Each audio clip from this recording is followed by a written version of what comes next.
Que Dieu vivant et vrai vous bénisse abondamment au nom puissant et victorieux de Jésus-Christ, qui est le médiateur entre Dieu et les hommes.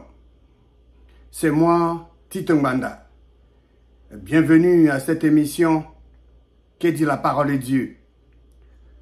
Aujourd'hui, nous allons apprendre comment adorer Dieu en esprit. Comment adorer Dieu en esprit. Dans l'évangile de Jean chapitre 4, au verset 23 et 24, Jésus-Christ avait dit à la femme samaritaine qui était au puits, au verset 23, il a dit, mais l'heure vient et elle est déjà venue, où les vrais adorateurs adoreront le Père en esprit et en vérité. Car ce sont là les adorateurs que le Père demande. Le Père demande quel genre d'adorateur? Le Père demande les adorateurs qu'il adore en esprit et en vérité.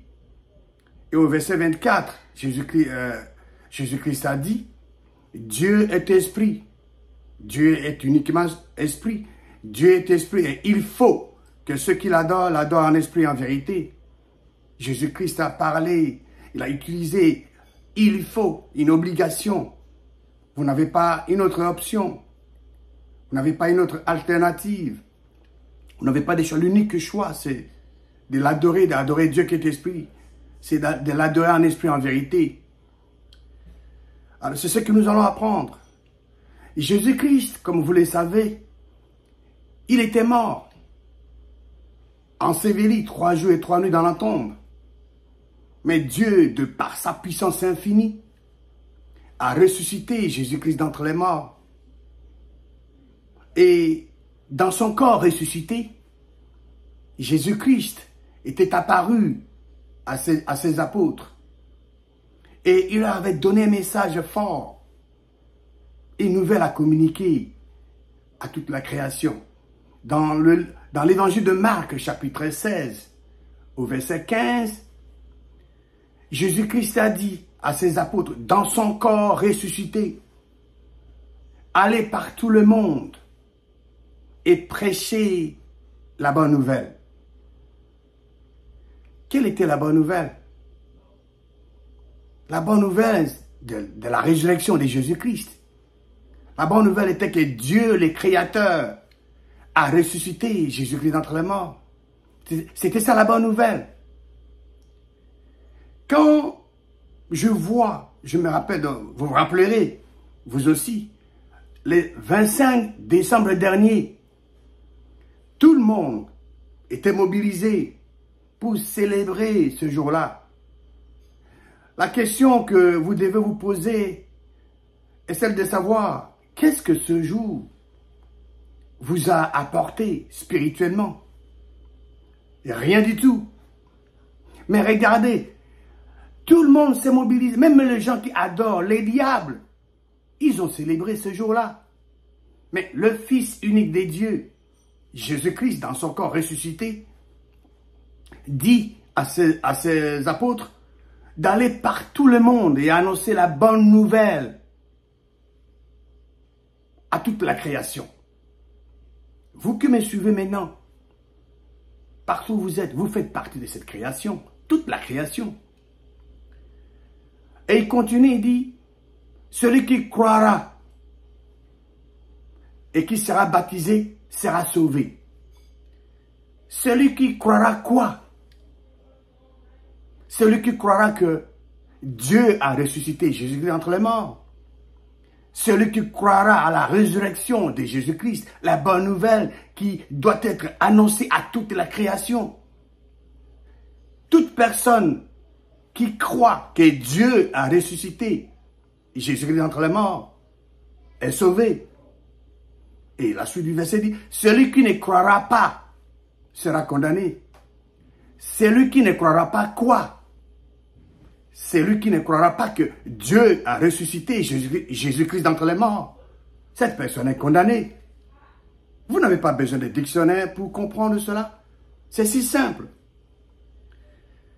Et au verset 17 de Marc 16, Jésus-Christ dans son corps ressuscité, continue son message à ses apôtres. Voici les miracles qui accompagneront ceux qui auront cru. En mon nom, ils chasseront les démons. Ils parleront de nouvelles langues. Jésus-Christ était spécifique. Il a dit, voici les miracles qui accompagneront ceux qui auront cru. Ceux qui auront cru quoi? Ceux qui auront cru que Dieu a ressuscité Jésus-Christ d'entre les morts. C'est la bonne nouvelle qui doit être annoncée à toute la création. Et c'est si simple de comprendre que toute personne qui a cru que Dieu a ressuscité Jésus-Christ d'entre les morts, ce miracle va se manifester dans sa vie. Parce qu'au moment où Jésus-Christ parlait de cela, il y a un seul miracle qui n'était pas encore disponible. Les gens ne pouvaient pas l'opérer. C'était le parler en langue. Et les gens ne pouvaient pas parler de nouvelles langues. Cela est arrivé le jour de la Pentecôte. Les apôtres, parce que Jésus-Christ a promis, il a dit que les gens qui allaient croire à sa résurrection, ces gens-là allaient être quoi? Allaient parler de nouvelles langues. Ils sont capables de chasser les démons. Et le jour de la Pentecôte, les apôtres qui avaient vu Jésus-Christ mourir, il était enseveli. Ils savaient qu'il allait rester là-bas pendant 3 jours et 3 nuits. Et que Dieu l'a ressuscité des morts. Il leur a apparu dans son corps ressuscité. Les jours de la Pentecôte, qu'est-ce qui est arrivé? Ils ont cru que Dieu a ressuscité Jésus-Christ d'entre les morts. Qu'est-ce qui est arrivé? Ils étaient tous remplis du Saint-Esprit. Et ils se sont mis à parler en langue. Cela est dit dans le livre des Actes, chapitre 2, au verset 4, qui dit que ils, se référant aux apôtres, ils furent tous remplis du Saint-Esprit et s'est mis à parler en d'autres langues, selon que l'Esprit, Dieu le Créateur, leur donnait de s'exprimer. Ils furent tous remplis, tous sans exception. Et la parole de Dieu dit que il s'est mis à parler en d'autres langues. Qui se sont mis à parler en d'autres langues? Ce sont des apôtres. Ce n'est pas l'esprit qu'ils avaient reçu qui parlait. Non. Ils ont cru, ils ont cru à la résurrection de Jésus-Christ. Et Jésus-Christ avait fait la promesse que ces gens-là qui croient que Dieu l'a ressuscité des morts, ces gens-là vont parler de nouvelles langues. Les apôtres croyaient à la résurrection de Jésus-Christ. Ils ont reçu le Saint-Esprit et se sont mis à parler en d'autres langues. Ce sont les apôtres qui se sont mis à parler en d'autres langues, mais non l'Esprit de Dieu. L'apôtre Paul a parlé de 2 genres de prière dans le livre de 1 Corinthiens. Dans 1 Corinthiens chapitre 14, il parle de la prière en esprit. Au verset 1 Corinthiens 14, au verset 14, il dit que si je prie en langue, prier en langue, c'est prier en esprit. Si je prie en langue, mon esprit est en prière, mais mon intelligence est stérile. Que faire donc? Je prierai par l'esprit, mais je prierai aussi avec l'intelligence.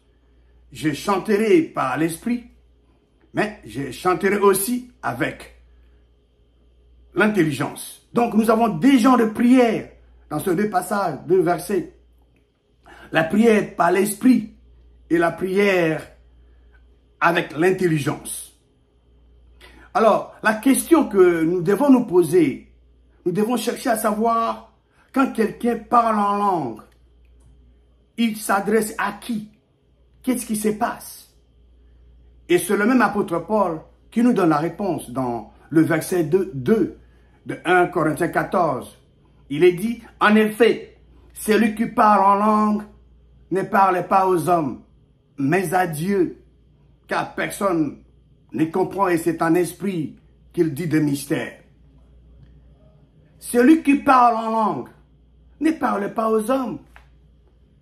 Dieu a destiné cette manifestation pour permettre à l'individu d'être en communion parfaite, en communication avec lui. Et le diable, le Dieu de ce monde, n'a pas accès à ça. C'est la raison pour laquelle il fait tout pour empêcher les gens à adorer Dieu en esprit et en vérité. Mais vous avez l'opportunité de connaître la vérité.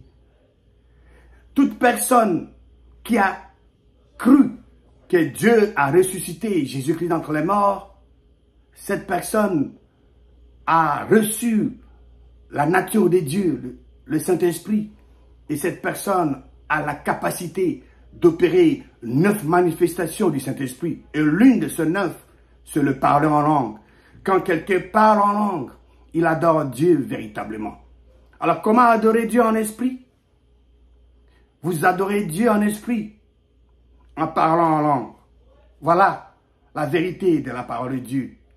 Que Dieu le Créateur vous bénisse abondamment au nom qui est au-dessus de tout nom, Jésus-Christ.